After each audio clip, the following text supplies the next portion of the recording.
Bismillahirrahmanirrahim. Assalamualaikum warahmatullahi wabarakatuh.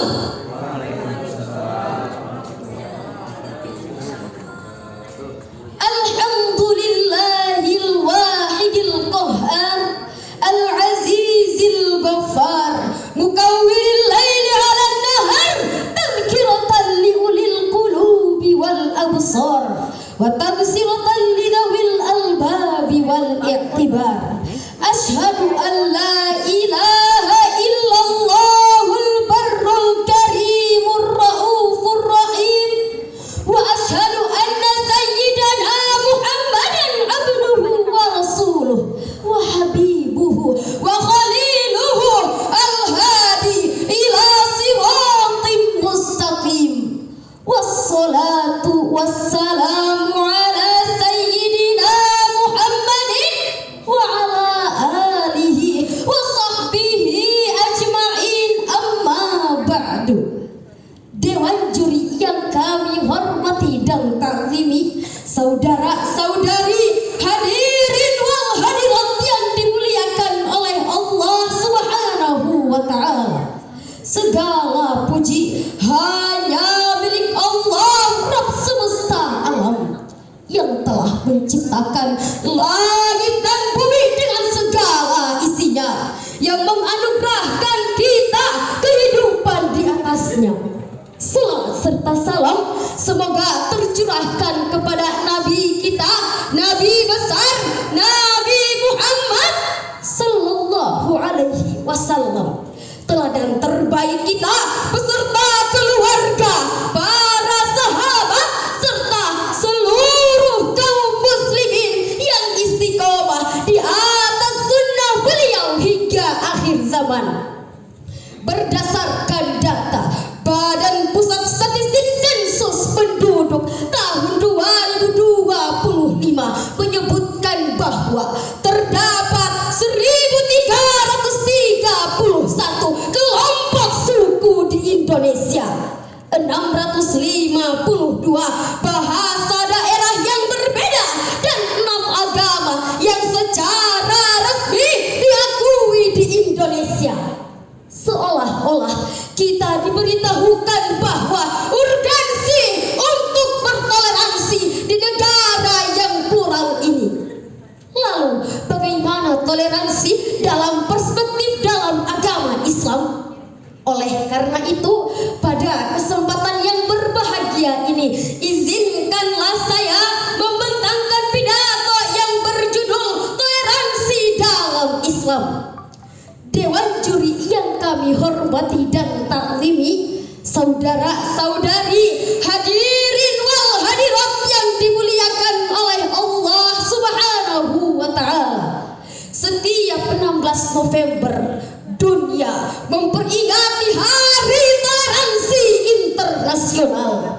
Hari ini ditetapkan oleh Majelis Umum Perserikatan Bangsa-Bangsa atau PBB tahun 1995 untuk mempromosikan toleransi dan menghormati perbedaan antar manusia.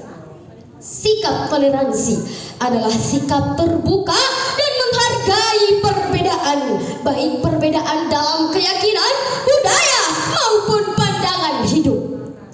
Dalam Islam, toleransi merupakan nilai penting yang perlu dijunjung tinggi dalam masyarakat, terutama kita sebagai seorang muslim yang beragama.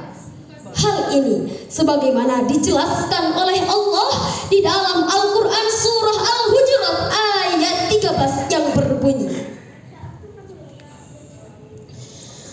A'udzu billahi minasy syaithanir rajim.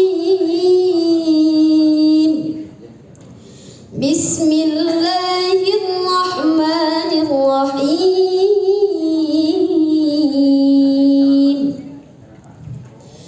Ya ayyuhan nasu inna khalaqnakum min dzakarin wa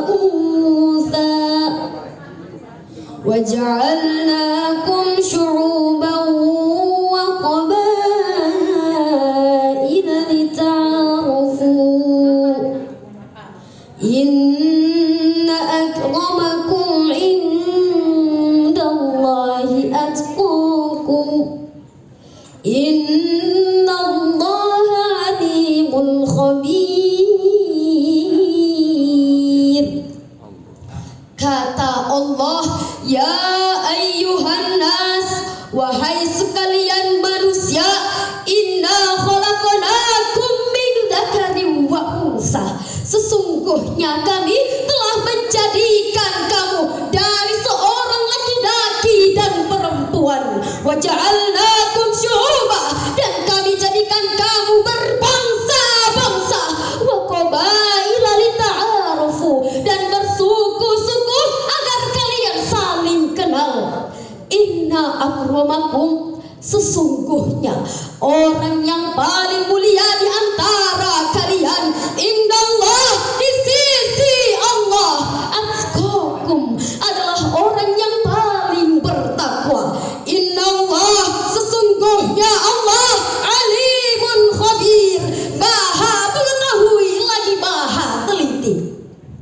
Ayat ini menurut Profesor Dr. Kiai Haji Abdul Malik Karim Amrullah yang dikenal dengan panggilan Buya Hamka, tokoh terkemuka dalam gerakan pembaharuan Islam di Sumatera Barat.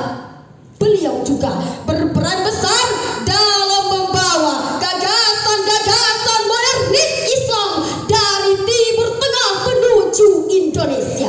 Beliau menjelaskan tentang ayat ini di dalam bukunya yang berjudul Tafsir Al-Adhar.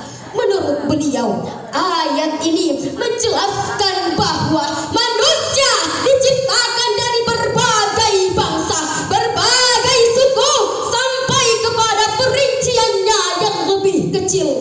Bukanlah agar mereka bertambah lama, bertambah jauh, melainkan mereka saling kenal mengenal tentang dari mana asal usul, dari mana pangkal nenek moyang, dan dari mana asal keturunan dahulu kala. Dewan juri yang kami hormati dan ta'zimi, saudara-saudari, hadirin wal hadirat yang dimuliakan oleh Allah Subhanahu wa ta'ala. Disebutkan di dalam kitab Ar-Rahiqum Mahfum, sebuah karya tentang sirah nabawiyah yang ditulis oleh Syekh Sufiyur Rahman Al-Mubarakfuri. Kitab ini memenangkan juara pertama dalam kompetisi penulisan sirah yang diselenggarakan oleh Liga Muslim Dunia tahun 1979. Beliau mengatakan bahwa Nabi Muhammad sallallahu alaihi wasallam setelah 13 tahun di Mekah kemudian diusir oleh masyarakat Mekah, pindah ke kota Yathrib 480 km utara Mekah. Lalu ketika Nabi masuk ke dalam kota Yathrib, beliau mendapatkan masyarakatnya yang plural. Ada yang beragama Islam pendatang, ada yang beragama Islam pribumi, ada non-muslim Yahudi, 3 suku, yaitu Yahudi Bani Quraidah, Yahudi Bani Qainuqah, dan Yahudi Bani Nadir. Nabi melihat kenyataan ini di kota Yathrib, masyarakatnya yang plural, maka Nabi segera memutuskan piagam Madinah yang berbunyi, Hada kitabu Muhammadin, ini keputusan Nabi Muhammad, al-muslimuna min Yathrib, yang beragama Islam dari Yathrib, wal muslimuna min Quraisy, dan yang beragama Islam dari Quraisy, wal yahudu, dan Yahudi, tabi'ahum walahiqu bihim wajahada ma'ahum, asalkan satu cita-cita, satu perjuangan, dan satu kemauan. Innahum ummatu wahidah, sebenarnya semuanya adalah satu umat, min dunillah, bukan orang lain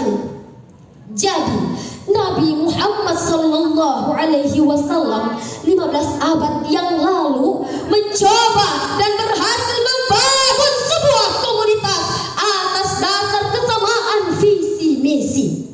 Tidak di atas nama agama, tidak juga di atas komunitas agama, bahkan bukan negara Islam. Dewan juri yang kami hormati dan taklimi, saudara-saudari, hadirin wal hadirat yang dimuliakan oleh Allah Subhanahu wa taala.